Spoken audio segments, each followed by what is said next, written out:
Olá pessoal, graça e paz, queridos irmãos e irmãs.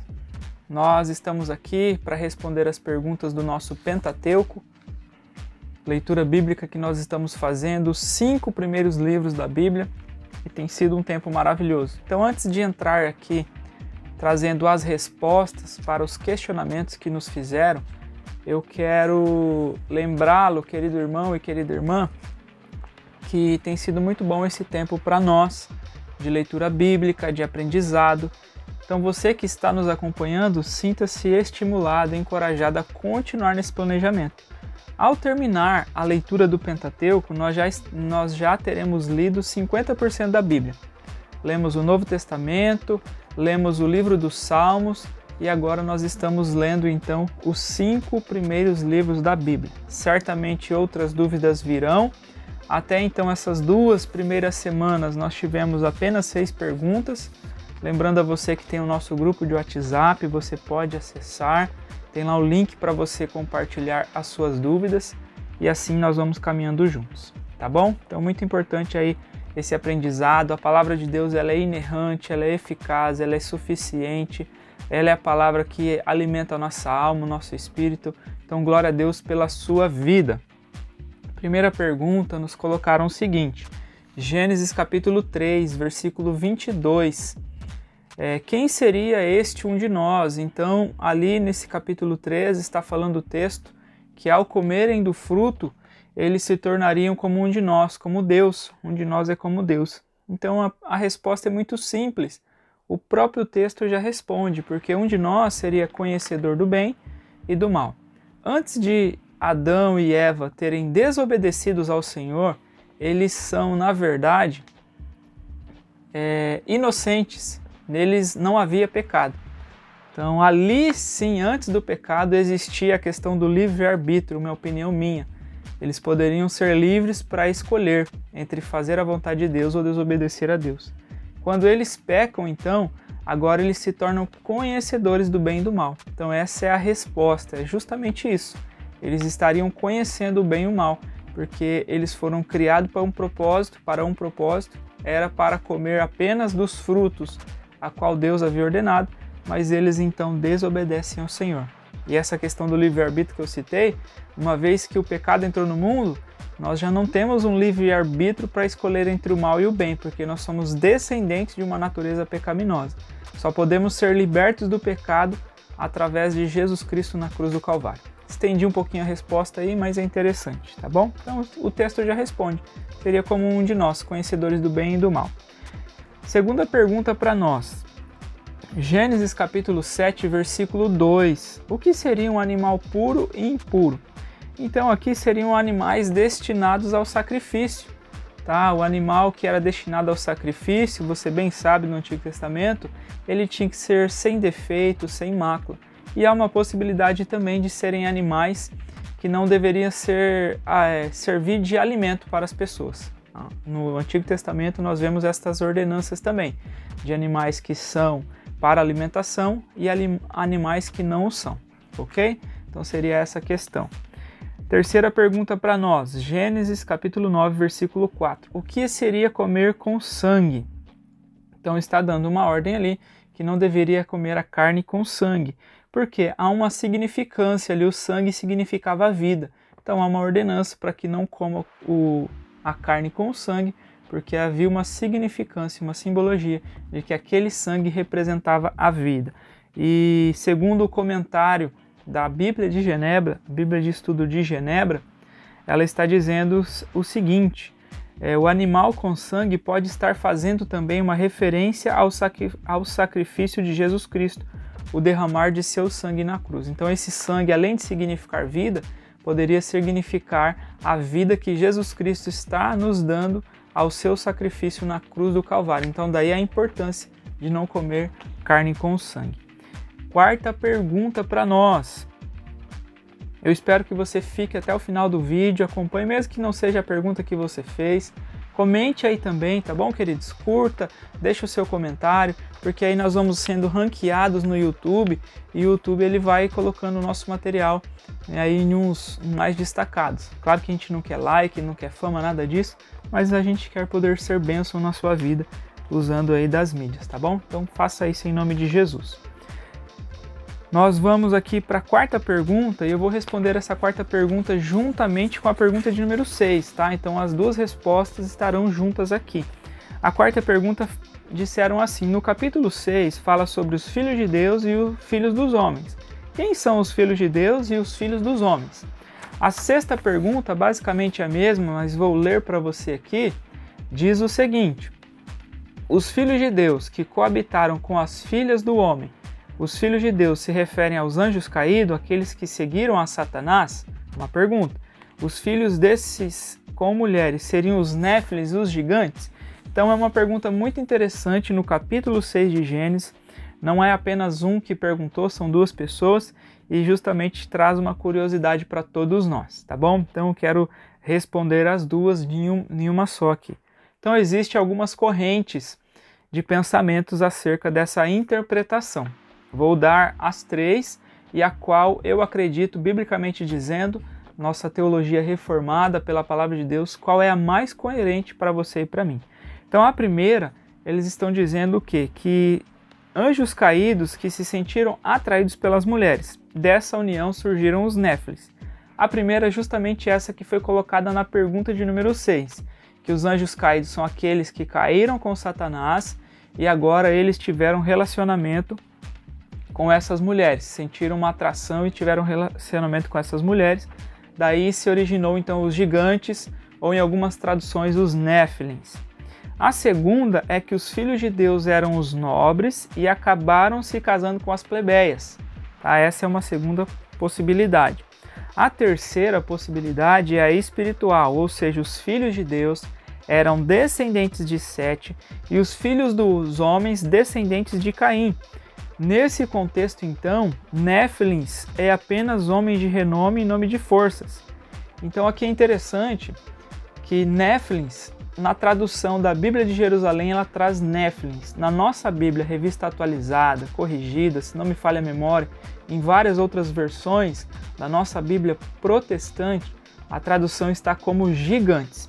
Então, no significado hebraico dessa palavra, no original hebraico, a qual foi escrito o Antigo Testamento, essa tradução do hebraico não quer dizer apenas gigantes. Esse néfilis, então esse contexto pode ser homens fortes, homens de guerra, homens de grande porte, homens de grande fama.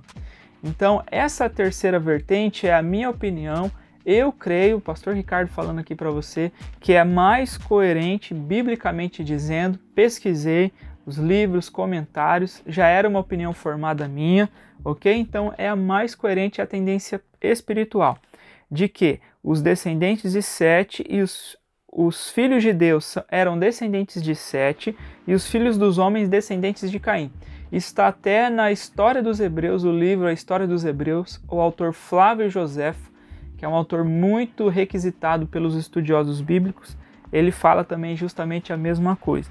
E eu ainda assim, pesquisando para formatar melhor essa resposta, assisti a um vídeo do reverendo Augusto Nicodemos Lopes, a qual eu pego a fala dele aqui e translitero para vocês, dizendo o quê? Filhos de Deus usado na Bíblia, quando Deus fala filhos de Deus na sua palavra, ele não está falando acerca de anjos maus. Então essa corrente de que os anjos caídos, os anjos que tiveram relacionamento com as mulheres, os filhos de Deus, são os anjos caídos e tiveram relacionamentos com as mulheres e daí se originou os néfilis, ela cai por terra, porque todas as vezes que Deus está tratando acerca de anjos com essa linguagem filhos de Deus, ele está dizendo que são anjos bons e não anjos maus. Na Bíblia nós não vemos Deus tratar anjos maus por filhos de Deus. Então nós temos que fazer um aprendizado no contexto geral. Já falei isso aqui em outras respostas, de que a Bíblia deve ser interpretada por ela mesma. Então todas as vezes que surgem dúvidas com relação à interpretação, nós precisamos fazer então uma análise teológica biblicamente dizendo. Então por toda a Bíblia, filhos de Deus não está tratando de anjos maus. E tem mais uma outra questão aí, que Jesus, ele fala, se não me falha a memória, está no Evangelho de Marcos, capítulo 12, versículo 45, ele está dizendo acerca de que os anjos não têm sexo. Ele está dizendo assim, ó, em outras palavras, vou usar no meu linguajar aqui o versículo, ó, e quando perguntaram para ele a questão do casamento, quando chegarmos no céu. E Jesus falou, ó, serão como os anjos, que não se dão em casamento. Então o anjo não tem sexualidade, o anjo não possui como o homem e como a mulher.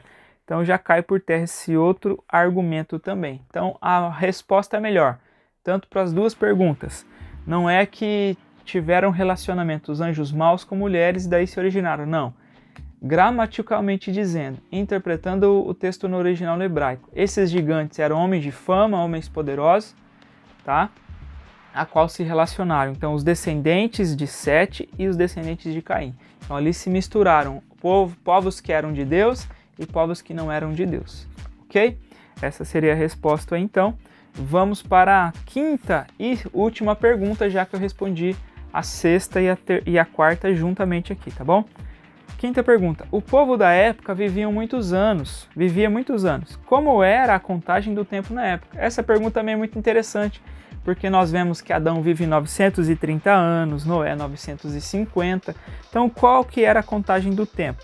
Igual ao nosso, com base nos ciclos solares e da Lua, tá? Essa era a base. Então, eles viviam anos exatamente como nós temos hoje? Aí eu não posso afirmar para você, mas possivelmente sim. Se a gente fizesse uma média, seria bem próximo da nossa realidade hoje. Talvez você diga, pastor, mas Adão viveu 930 anos? Eu quero frisar com você o seguinte, em toda a história do ser humano, e nós precisamos voltar lá na criação, quando Deus criou Adão e Eva, Ele nos criou para nos relacionarmos com Ele eternamente. Nós não fomos criados para lidar com a morte. Temos visto, tenho falado isso várias vezes, por conta do momento de luto que nós estamos vivendo. Por que nós sofremos com o luto? Porque nós não fomos criados para lidar com a morte. Quando Deus criou Adão e Eva, lá no princípio, era para eles viverem eternamente. Você sabe muito bem, através da leitura bíblica, que a morte é consequência do pecado. Então essa morte física, que todos nós estamos sujeitos, todos nós sofremos, até que Jesus volte, é algo que traz muita tristeza ao nosso coração. Por quê? Porque não era o plano original de Deus. Tá? Claro que Deus já sabia de todas as coisas, que enviaria seu filho e tudo mais. Mas uma vez que entrou o pecado no mundo, esse corpo aqui agora tornou-se corruptível. A palavra de Deus diz que da terra teria não só frutos bons, mas também abrolhos e espinhos. Do suor do rosto o homem teria que trabalhar para comer o seu pão. Então tem todas aí as consequências do pecado. Agora, como vem o decorrer da história, e você sabe muito bem disso, até trazendo para o nosso contexto atual, o homem vai se perdendo na caminhada, ele vai se afastando de Deus, vai se aumentando a iniquidade. Então o pecado que começou lá em Adão e Eva, nós vemos no decorrer da história que ele vai se aumentando pela natureza má do ser humano. Então é natural que a gente vai sofrendo ainda mais essas influências. E eu quero destacar aqui que há um período antes do dilúvio, há uma média, uma estimativa de vida, e pós-dilúvio essa média cai drasticamente, brutalmente. E no decorrer de toda a nossa história, nós vemos que em determinados períodos o homem tem uma estimativa de vida, uma média de vida, e com o decorrer dos anos, estudos tecnológicos, a medicina inclusive, a qual Deus capacita de inteligência homens e mulheres, para pesquisar, os cientistas, medicamento, tratamento, tudo que a gente está vendo aí, questão de vacina, inclusive a questão da pandemia, essa estimativa vai sendo aumentada. Então, por que há essa diferença? Por conta do pecado, doenças novas que vão surgindo, o homem cada vez mais ele vai se perdendo, vai fazendo aquilo que desobedece a Deus, degrada a natureza, a criação e assim vai. Tá? Então, quero destacar essas duas diferenças. Antes do dilúvio, Adão viveu 930 anos, Enoque 905, Metusalém 365. Aliás, Adão 930, Enos 905, Enoque 365 foi trasladado, Metusalém 969 e Noé 950 anos. Aí vem o dilúvio, olha só que interessante, olha como é que cai. Sem viveu 600 anos, Éber 464, Abraão, nosso pai da fé, pai de multidões, 175 anos, Jacó 147, José, o famoso José, ele já viveu 110 anos, então perceba que há uma diferença brutal lá da origem de Adão, do princípio, até José, que apesar de estar próximo a uma média nossa, tem gente que vive 100 anos, mas ainda assim são muitos anos. Dificilmente alguém hoje, nos dias atuais, vive 110 anos. Encerrando essa resposta, eu quero trazer uma fonte aqui, segundo o IBGE, da nossa média, nossa cultura brasileira. Então, no ano de 1940, a estimativa de vida do brasileiro se dava em 45 anos e meio. Vamos arredondar 46 anos. Olha só, percebam, gente, que a gente está falando de pouco tempo, em 1940, 45 anos e meio, 46 anos. Em 2017, essa média já sobe muito para 76 anos. Então a gente sofre todas essas influências. Desobediência do homem, pecado, porque nós nascemos no pecado, temos essa natureza. O mundo sofre, a Bíblia fala que até a natureza geme e aguarda a revelação dos filhos de Deus, até a natureza sofre. E a gente vê o homem cada vez mais destruindo tudo. A questão da pandemia está aí, com sequelas das mais horríveis, não só físicas, porque emocionais, mudou nossa rotina, tudo isso. Então, quem sabe daqui a alguns anos essa média seja alterada. Com vacinas, com mais medicamentos, seja para mais ou para menos, não sabemos, mas esse é o contexto. Então, só quis frisar isso para talvez esclarecer um pouquinho mais acerca dessas diferenças de idade. Tá bom? Deus abençoe. Como eu disse no meio do vídeo, não deixe de curtir, compartilhar. Vamos juntos, caminhe, propague aí as nossas mídias e assim a gente quer ser edificado, fortalecido. E um desafio para você, continue lendo a Bíblia. Ela é a base para a sua vida, seja qual for a área, tem tudo que você precisa e eu preciso também. Deus continue te abençoando. Em nome de Jesus, um abraço a todos. Obrigado.